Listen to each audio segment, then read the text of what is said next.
University. University is pretty much a rite of passage these days for anyone age 18 plus. But with it being so ubiquitous in society, is it really a good idea anymore? Is it worth it? Was it ever worth it? Hey, and welcome to this video, this episode 20 now in my series where I talk for about 10 or so minutes a day on a topic, unedited and unscripted, just to see if I can, start talking coherently.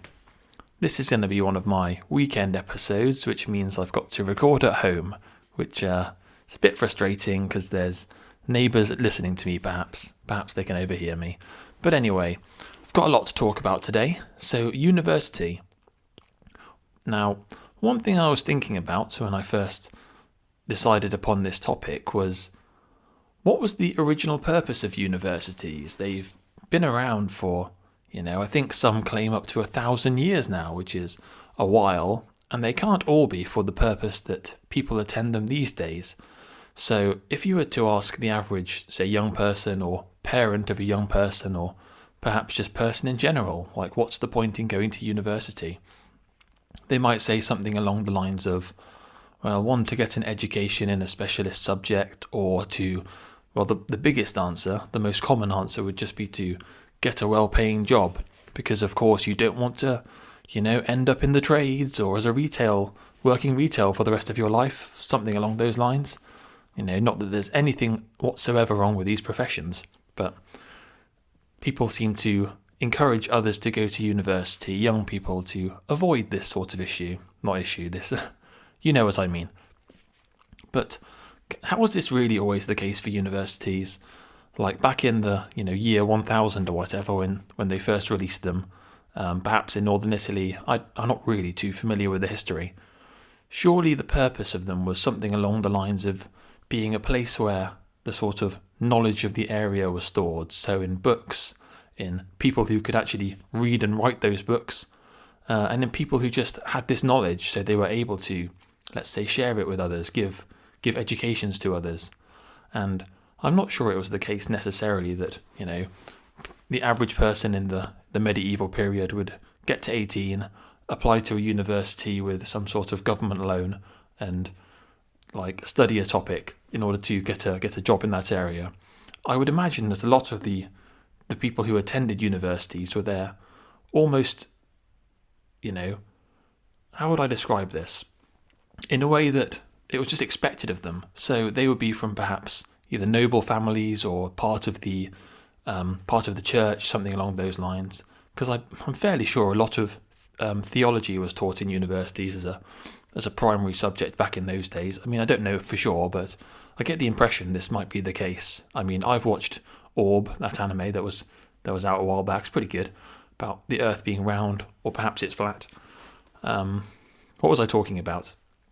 Oh yeah, so I imagine that it was just expected of these people to go, and they would go for their inherited profession perhaps, and they would meet like-minded people, the kind of people they would make contacts with.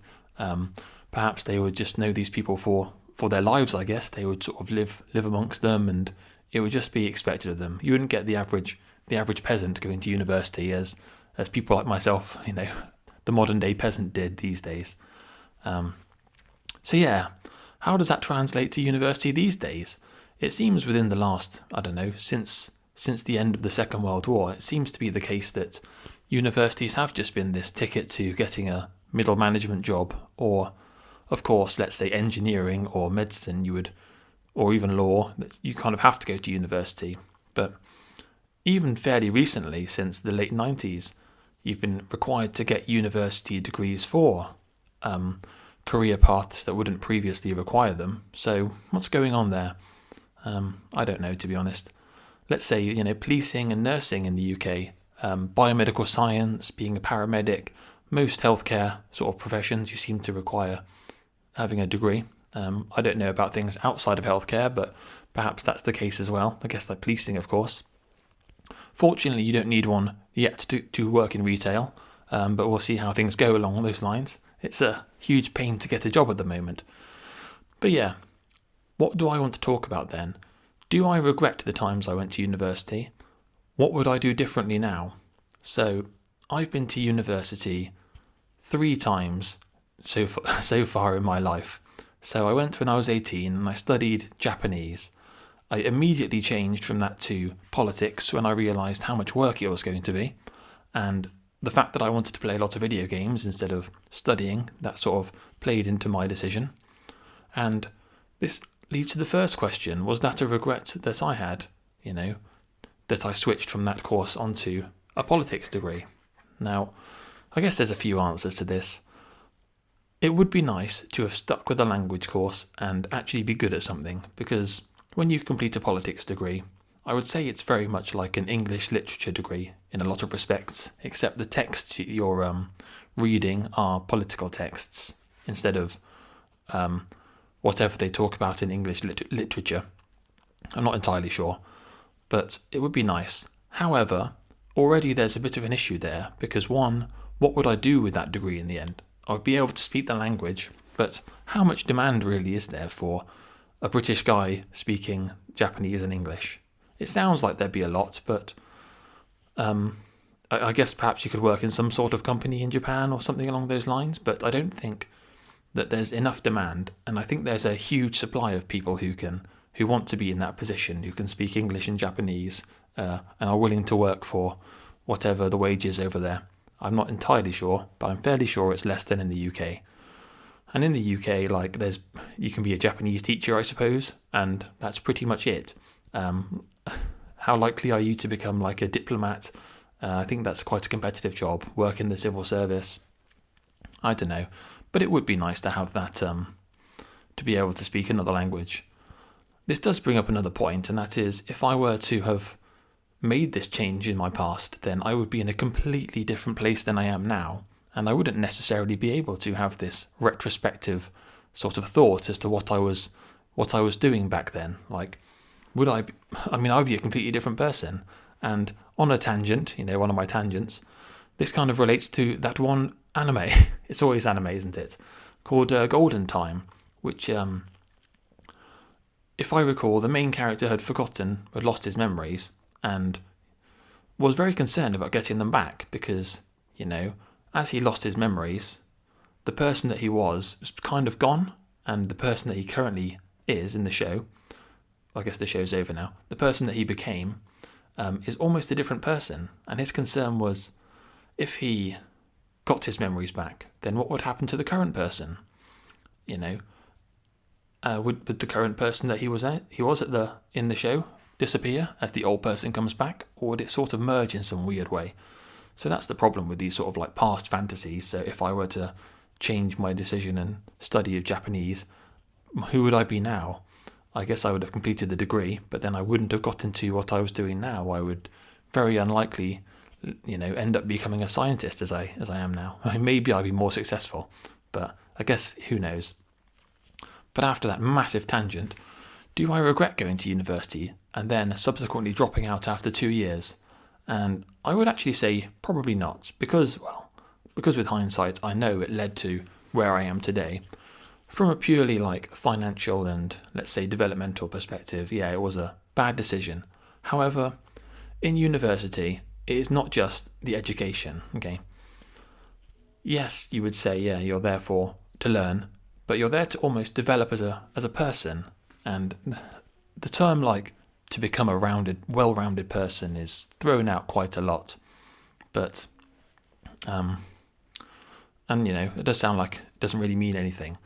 But one thing, and this might be a somewhat controversial opinion, that I've observed with universities is, those videos where people are doing a day in the life at work of a large company, and they're basically just eating free food and messing around and not doing any work.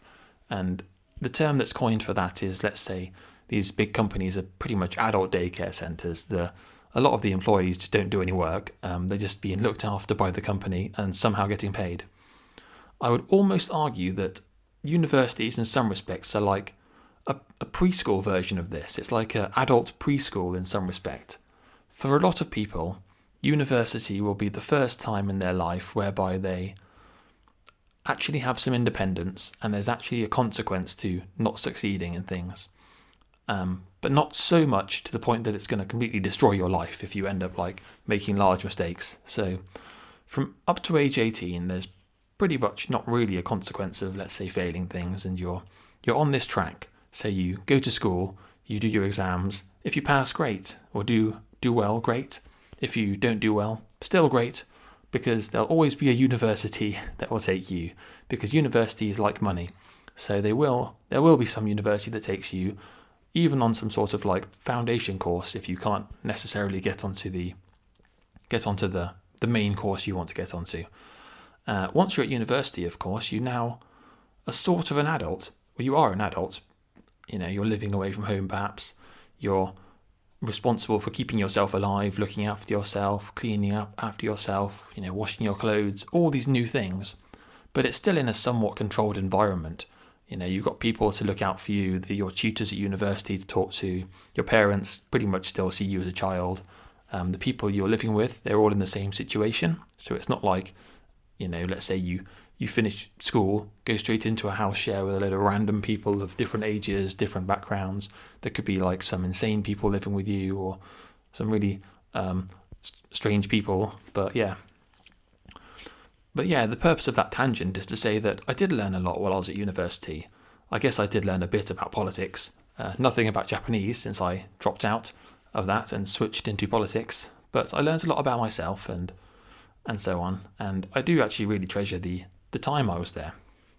Now, of course, I dropped out in the end. And I guess that just gave me the motivation to then succeed, or not succeed, to then get back into university and do it right the next time.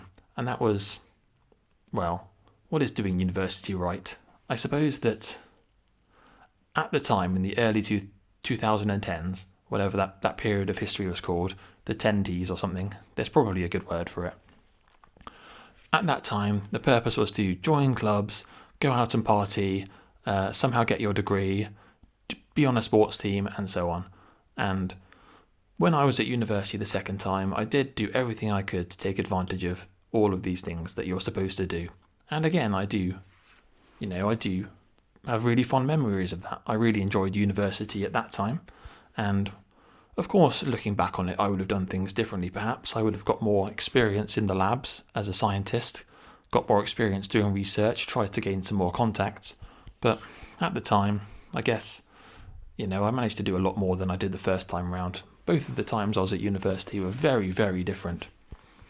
The third time was my master's degree, which I went straight into after my science degree, so I had biomedical science, the classic life science degree for people who don't get into medicine. And I went on to do a toxicology degree, mainly because it was paid for. And at this point, I was kind of winding down in my career in terms of my academic career, because it was very different again. I was put in a house share with just international students, so I didn't have any friends at university. And I guess that's when the loner side really came out, because I just got on with it. I cracked on and then got my job afterwards. But yeah, so I guess there was a lot of tangents in this video. But would I recommend university? And I guess the answer would have to be yes, because, well, perhaps you're not going to get the exact outcome you want, but you will learn a lot about yourself. You'll learn how to live, look after yourself, how to be an adult pretty much. And you'll be, around people that, you'll perhaps be around with the kind of people in your career when you eventually do get a job. Even if you do, let's say, go into something that isn't anything related to your degree, there'll be people who've also been to university, so you'll have these shared experiences. So I do think it's, well, and if you go back to, let's say, the initial point that I was bringing up, 1,000 years ago, a lot of the times people there would go into university to meet with their peers and such, as well as the educational side of it. So meet with people that they would be working with in the future. So they'd be making contacts, that sort of thing. So in that respect, university hasn't necessarily changed much. You're not really going there to become a priest or whatever they did back in the 1,000 years ago time. But it hasn't really changed that much in that respect. When it comes to the education side of things, yeah, you can learn anything online if you want. Perhaps you can't learn the practical aspect of it, but I don't see why that wouldn't necessarily be possible these days with, let's say, augmented reality or virtual reality. You could do virtual reality lab stuff, why not? But it's just, you don't get the experience of living away from home by yourself. And I know it's a lot of money, but, in most countries it's not too bad.